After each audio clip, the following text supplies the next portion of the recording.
Toppers club IAS academy के junior IAS programme में सभी छात्र छात्राओं का स्वागत है उन भविष्य के नन्हे मुन्ने अधिकारियों का जो यूपीएससी क्वालिफाई करेंगे और इस देश का, अपने परिवार का, अपने समाज का नाम रोशन करेंगे। जैसे आप जानते हैं कि एनसीईआरटी पढ़ना बहुत जरूरी है। एनसीईआरटी 6 से लेकर 12 तक आप अगर अच्छी तरह से कंप्लीट कर लेते हैं तो यूपीएससी का बहुत बड़ा सिलेबस आप कंप्लीट कर लेते हैं। क्लास 6 में भी आप टॉप करें और यूपीएससी में भी आप टॉप करें, ऐसी हमारी आशा है। हमने चैप्टर बाय चैप्टर आपको इतिहास की जो पुस्तक है क्लास 6 में हमारे अतीत, उसको समझाया और उसी में से एक चैप्टर है 10वां, ठीक है। उस चैप्टर का नाम है इमारतें, चित्र और किताबें। उसके हमने उन बिंदुओं को इस डेमो वीडियो में शामिल किया है ताकि आप आर्कियोलॉजी यानी पुरातत्व, चित्रकला के बारे में, धातु विज्ञान के बारे में, शिल्पकला के बारे में जान सके। ध्यान रखिएगा, क्लास 6 का ये चैप्टर आपको क्लास 12 तक अगर आप हिस्ट्री सब्जेक्ट लेंगे तो साथ निभाएगा और इसके बिना आप इतिहास की कल्पना भी नहीं कर सकते हैं, ठीक है। इसमें हम मंदिर निर्माण, स्तूप का निर्माण और मूर्ति निर्माण के बारे में जानेंगे, चित्रकला की बारीकियों के बारे में जानेंगे जो क्लास 6 की एनसीईआरटी में चैप्टर नंबर 10 में दे रखी है। चलिए इसी बहाने शुरुआत करते हैं। वैसे ये सारा मटेरियल हमारे कोर्स में आपको मिल जाएगा, बहुत अच्छी तरह से उसको डिजाइन किया गया है और आपको अच्छा भी लगेगा। देखिए इसमें आप देख रहे हैं कि मेहरौली का लौह स्तंभ। आप अपने पापा से, मम्मी से कहना कि हम जब दिल्ली जाएं आपको लेकर के तो वो कुतुब मीनार जरूर दिखाएं, कुतुब मीनार। और कुतुब मीनार के पास में ही आपका यहाँ पर लौह स्तंभ दे रखा है। हमने पिछले अध्यायों में जाना था कि हड़प्पा सभ्यता के लोग धातु विज्ञान की कला में आगे बढ़ चुके थे और उन्होंने कांसा मतलब होता है ब्रोंज, कांसा अर्थात ब्रोंज, इसका क्या किया था, निर्माण किया था। और इसके लिए उन्होंने कॉपर यानी तांबा और टिन, इन दो धातुओं को मिलाकर के कांसा बनाया था। वो कुशल शिल्पी थे, अच्छी अच्छी मूर्तियां भी बनाई, धातुओं की भी मूर्तियां बनाई। उसी परंपरा में हम देखते हैं कि ये जो लौह स्तंभ है ये गुप्त काल में अपनी धातु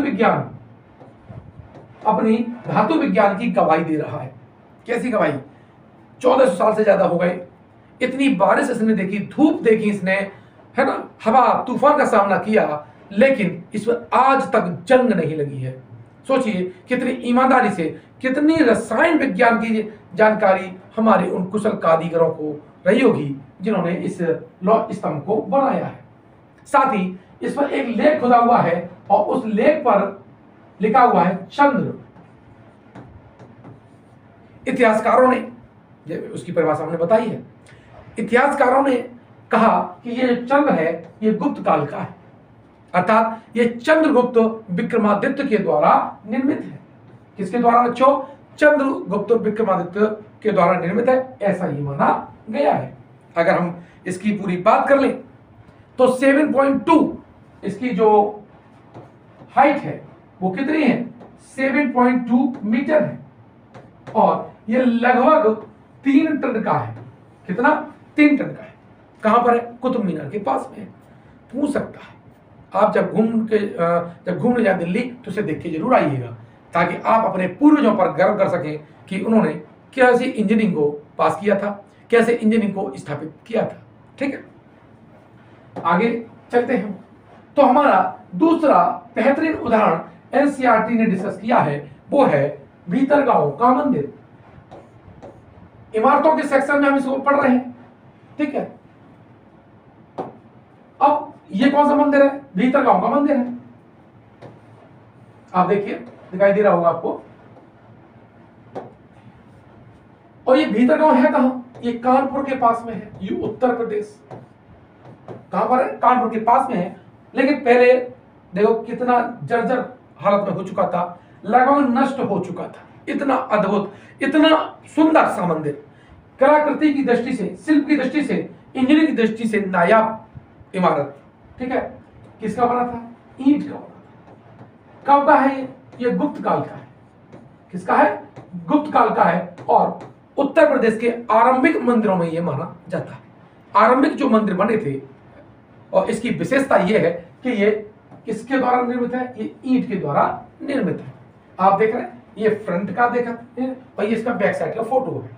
ठीक है, कितनी जर्जर सी हालत में हो चुकी थी, लेकिन एक एक ईंट को कैसे शिल्पियों ने, कैसे कुशल कारीगरों ने स्थापित किया था, ये आपको देखने की जरूरत है। इसीलिए हमारी जो सरकार है, जिसका आप पॉलिटी में पढ़ते हैं, हमारी सरकार क्या करती है, तो नीति निर्देशक तत्वों के अंतर्गत इमारतों का संरक्षण का दायित्व किसको दिया गया है? वो सरकार को दिया गया है और सरकार इसका संरक्षण करती भी है। आगे चित्र देखेंगे तो देखिए, ये पहले हमारा ऐसा मंदिर दिखता था और आज ये ऐसे दिखता है। यानी सरकार ने इसे कितनी बारीकियों से इसे संरक्षित किया है और आगे ऊपर भी संरक्षित, अभी ऊपर वाला हिस्सा है ये संरक्षित किया जाना बाकी है। ठीक है, तो हमें अपनी इन इमारतों को देखना चाहिए, घूमना चाहिए और ऐसी अपेक्षा भी करनी चाहिए जब आप एक अधिकारी हैं तो खुद से, कि अगर ऐसी कोई इमारत आपके कार्यकाल में दिखाई दे तो आप उसका संरक्षण जरूर कराएंगे। ठीक है, तो ये क्या बताया हमने, ये भीतर गांव का मंदिर था जो ईंट के द्वारा निर्मित था। अब आगे देखते हैं तो हमें है सांची का स्तूप। क्या है? सांची का स्तूप है। स्तूप का मतलब क्या होता है? स्तूप का मतलब होता है थुआ, टीला। ठीक है, कैसा? अर्धगुंडाकार टीला। स्तूप का अर्थ ये होता है। ठीक है, और आपको जो दिखाई दे रहा है वो सांची का स्तूप है। सांची कहां पर? सांची आपका एमपी में यानी मध्य प्रदेश में है। ठीक है, और वहां पर सम्राट अशोक के द्वारा ये निर्मित ये क्या है? स्तूप है। कौन सा? सांची का स्तूप। जाइएगा, बहुत प्रिय इमारत है। और स्तूप में क्या रखा जाता था? इसमें गौतम बुद्ध और उनके अनुयायियों के अवशेष, उनके द्वारा दैनिक जीवन में प्रयोग की गई वस्तुएं, उनको उसके अंदर रख करके ऊपर से इसको गुंडाकार बना देते थे। ठीक है, अब यहां पर हम देख लेते हैं सांची के स्तूप में क्या क्या दिखाई दिया है। देखिए, पहली बात है कि ये पहले कच्चे बनते थे, बाद में इसका ईंट इसके ऊपर रखकर, पत्थर रख करके इसे पक्का किया जाने लगा। हम यहाँ पर देखते हैं ऊपर ये एक चौकी सी रखी हुई है। क्या है? चौकी। इसे हम बोलते हैं हर्मिका। क्या बोलते हैं? हर्मिका। और उसके ऊपर ये तीन, ये आप देखे होंगे इस तरह से स्ट्रक्चर है, इन्हें बोलते थे छत्र। क्या बोलते हैं? छत्र बोलते हैं। और ये जो गुंडाकार है, ठीक है, इसे बोलते हैं अंड। क्या बोलते हैं? अंड। और इसका जो गेट दिखाई दे रहा है आपको, ये जो गेट दिखाई दे रहा है इसे, ठीक है, ये इसके पिलर है। ये क्या है? इसके पिलर है। और इसमें तीन जो बुद्ध धम्म और संघ के प्रतीक हैं ये दिखाई दे रहे हैं। ये क्या है आपके? ये आपके तोरण, यानी स्तूप का जो द्वार हुआ करता था उसे हम क्या बोलते हैं? तोरण। एनसीईआरटी ने बहुत प्यार से समझाया है। अब देखिए, यहां पर जैसे मैंने बताया कि इसमें क्या रखा जाता था, इसमें गौतम बुद्ध, उनके धातु अवशेष, उनकी हड्डियां, अस्थियां, उनके द्वारा प्रयोग की गई वस्तुएं, ये सब रखी जाती थी और फिर उसे कवर कर देते थे। तो जिसमें रखे जाते थे उसे बोलते थे धातु मंजूषा। तो इसके बिल्कुल टॉप में यहां पर धातु मंजूषा होती थी। धातु मंजूषा क्या होती थी? एक पत्थर का पात्र होता था या धातु की डिब्बी होती थी और इसके अंदर अस्थि अवशेष, उनके द्वारा प्रयुक्त चीजें रख दी जाती थी। ठीक है, अब यहां से हम आगे बढ़े तो देखिए, आप ये देख रहे होंगे ये रेलिंग है। इसमें क्या है? रेलिंग है। तो इसके चारों चक्कर लगाने के लिए ये आपका अंडा है और ये इसकी दीवार है। ठीक है, इसे चारों चक्कर लगाने के लिए क्या होता था? इसे बोलते थे प्रदक्षिणा पथ। प्रदक्षिणा पथ। बहुत ज्यादा प्रश्न ये पूछा जाता है कि चारों जो चक्कर लगाते थे उसे क्या कहते थे? प्रदक्षिणा पथ है। और इसके साथ ही इसमें ये क्या लगाई होती थी? ये मूर्ति तथागत गौतम बुद्ध और उनके जीवन से संबंधित जातक कथाएं इत्यादि से इसको सजाया जाता था। ये दोनों देखो, आप देख रहे हैं ये दोनों रास्ता है, ये भी आपको रास्ता दिखाई दे रहा होगा। ये आपकी रेलिंग अंदर, इसके अंदर ये अंडा हो गया, फिर रेलिंग हो गई और बीच घूमने का क्या है, स्थान है। ठीक है, अब यहां से हम आगे बढ़े तो यही मैंने आपको बताया था कि किसको क्या कहते हैं। देखिए यहां पर धातु मंजूषा, जिसमें पवित्र सामग्री रखी जाती थी, क्या बोलते हैं, धातु मंजूषा।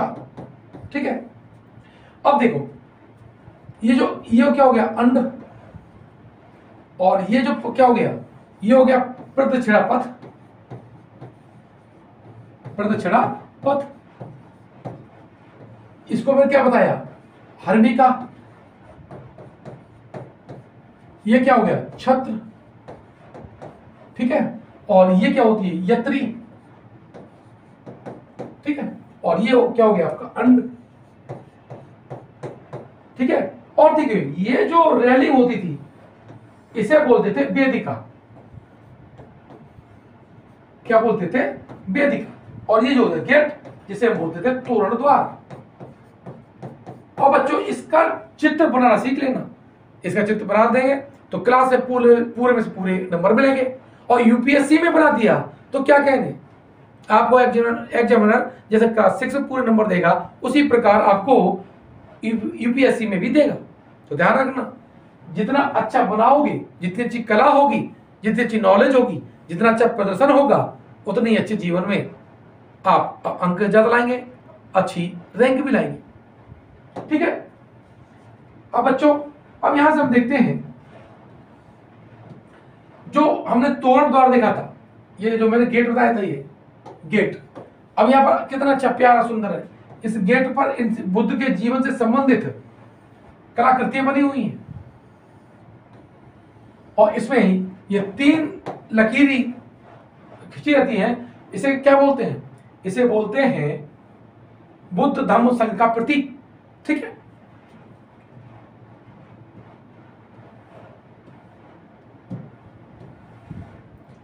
अब एनसीईआरटी हमें बताती है कि गुप्त काल में ही, और साउथ में देखें तो ऐहोल का क्या है, दुर्गा मंदिर बना है। कहां पर है, ऐहोल का। और ये देखो पहले कितना जर्जर हो गया था। ठीक है, ये आपका बैक है, ये फ्रंट था पूरा। ठीक है, और ये जर्जर हालत हो गया था, और इसमें शिलाओं का प्रयोग किया गया है, पत्थरों का प्रयोग किया गया है। ठीक है, क्या है, ऐहोल का दुर्गा मंदिर, दुर्गा रमा।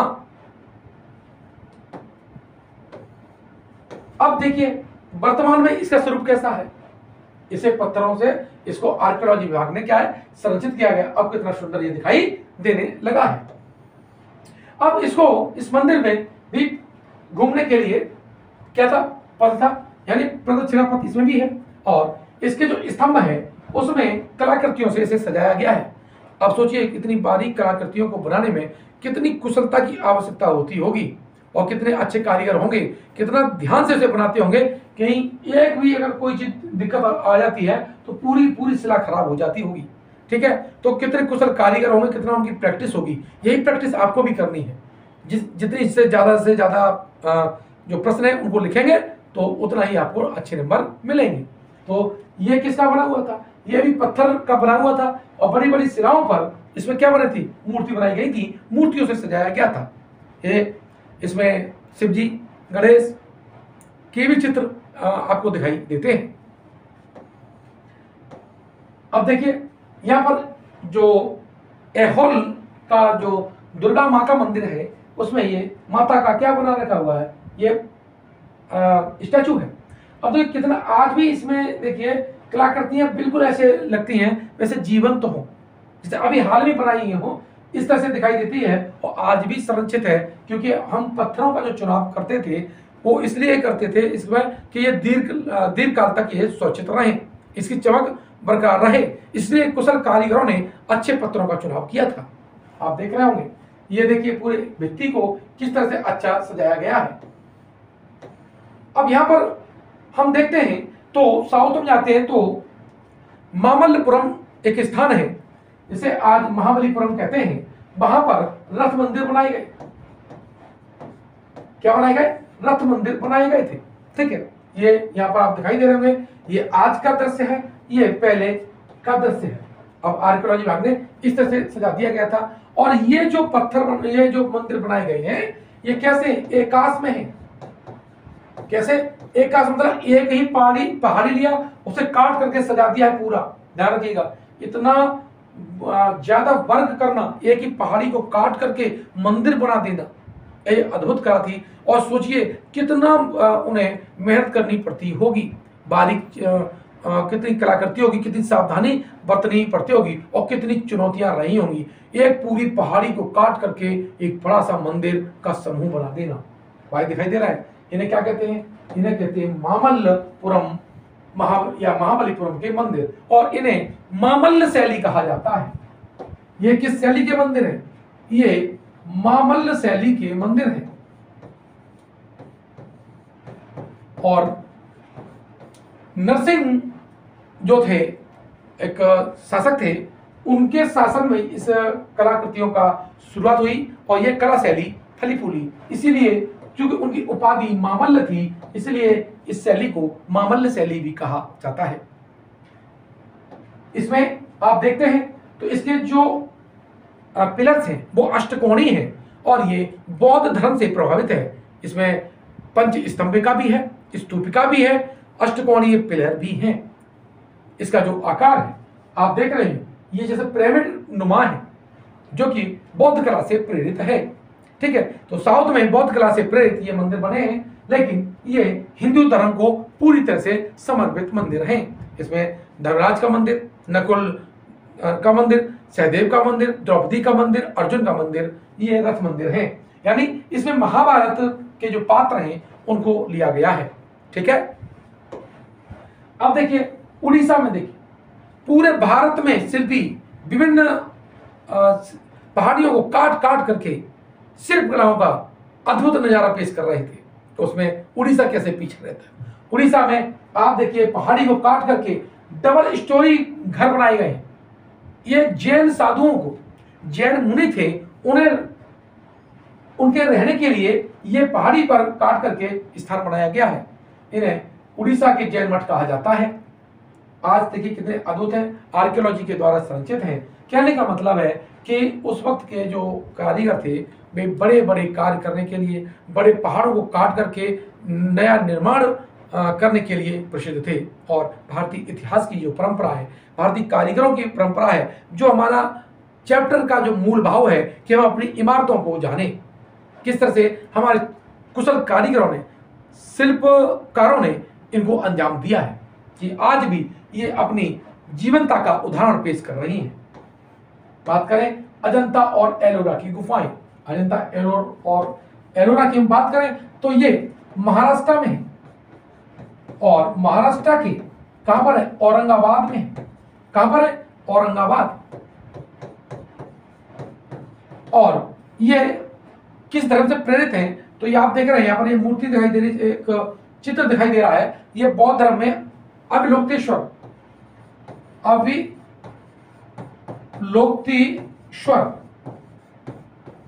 का चित्र ये दिखाई दे रहा है, जो कि बोधिसत्व है।